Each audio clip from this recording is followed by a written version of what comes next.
Hey guys, it's BassQuest. Have you guys ever had a grass mat on the lake or grass patch that you're catching a bunch of fish on a bladed jig or a chatterbait? Such as we got the Berkeley Snobber Knocker here. We got a D blade, that's a JDM bait that you can't get in the US. I've got Jackal Break Blade right there. This is an Imakatsu. It's a stealth blade that came out before the stealth blade from Z-Man. Advantage Tackle, Thunder Cricket. I mean, you name it, I've got bladed jigs aplenty. I've got pretty much every bladed jig I've ever seen. I've bought some of them because you never know what vibration the fish are going to want, what action the fish are going to want, color, you name it. So, but every once in a while there's a time where the fish will just not hit a chatterbait anymore. They won't hit a bladed jig, and it's because they're overpressured. They're used to seeing it. Maybe you're sitting there throwing it every day, or maybe there's other guys sitting in that area throwing it every day, and you're either getting crickets when you're out there, or you're getting fish that are just bumping that thing. They bump, bump, bump, and they never do, get into it. And then when they finally do, you realize, hey, that wasn't even a small fish. It was like a 3-pounder, but he ate it or hit it 3 times before he actually ate it. So in that situation, I have found the ultimate, in my opinion, the ultimate follow-up to a chatterbait. When they won't hit this, they won't hit a spinnerbait, pick up one of these Picasso all-terrain inline spinners here. I don't know if you can see that, so I'm going to hold it up by the very end here. This is basically the Picasso swim jig, but they've made it an inline spinner. It's just a simple attachment on there. It's got a little Colorado blade. This is the 1/2 ounce version. I love the 3/8 ounce version as well because it's a little more compact with a smaller blade. Now you wouldn't think, just looking at this thing, I know a lot of you guys have probably seen big musky lures or you've thrown a rooster tail. You would not think for a second that that would actually come through grass, but it does it amazingly. In my opinion, it's actually easier to clear than clearing a chatterbait in a lot of situations. So you pick it up on your same setup, whatever you want to throw it on.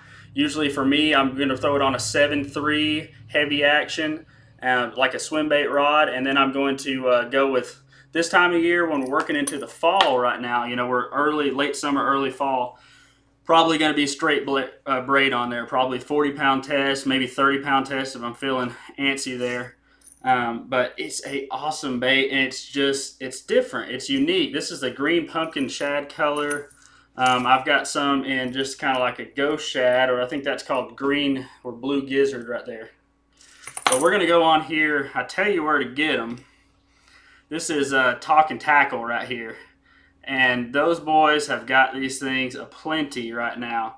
And so here's the ones I use. That's gizzard shad with a nickel blade.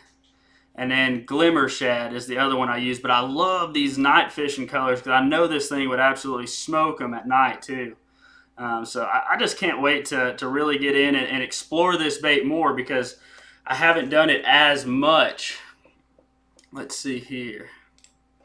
And I've caught giants on this thing. If you look at the thumbnail right now, I've got a picture of an 8-pounder I caught on it in the springtime. I mean, it is an absolute dynamite lure. And it was funny, that day again we were on a grass mat. There's a bunch of other people over there. I saw one guy catch a fish on a chatterbait, and then I swapped over to this thing and had a bunch of really good fish, but then I had that one 8-pounder as well, and that was one of the better fish that I caught this spring. So I mean, it pays to think outside the box, and now we're getting into just a key time period where it's time to pick this thing up again and do work, do damage around some of these other really pressured areas. I'm talking Tennessee River, Chickamauga, Gunnersville, Pickwick, any area where we've got this grass, we've got these river fish out here that I've seen every bait under the sun.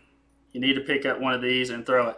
Now, talking about trailers, what I'm talking about with trailers here, one of my favorite ones is a speed worm. This is a Strike King. I think it's called a cutter worm. I think that color is moon juice. It's also one of my favorite chatterbait trailers. We're going to talk about chatterbaits pretty soon as well because, like I just showed you, I have every one under the sun. I've thrown them all. There's different ones that are better for different situations.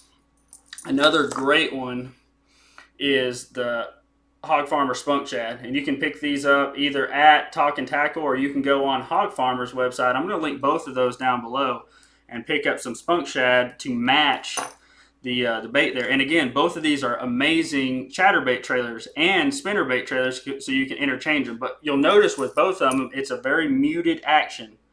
I'm not looking for something that's going to overpower the bait and overpower the blade. The other one that I throw is a Kitech Swing Impact Fat. And that one is the one with the most action that I throw. You don't need anything more than that on this bait. It's all going to be the working the spinner itself, ripping it out of that grass and getting a reaction bite on there. It's just basically a swim jig with a little bit more bling on it. It doesn't have the same thump that a chatterbait does.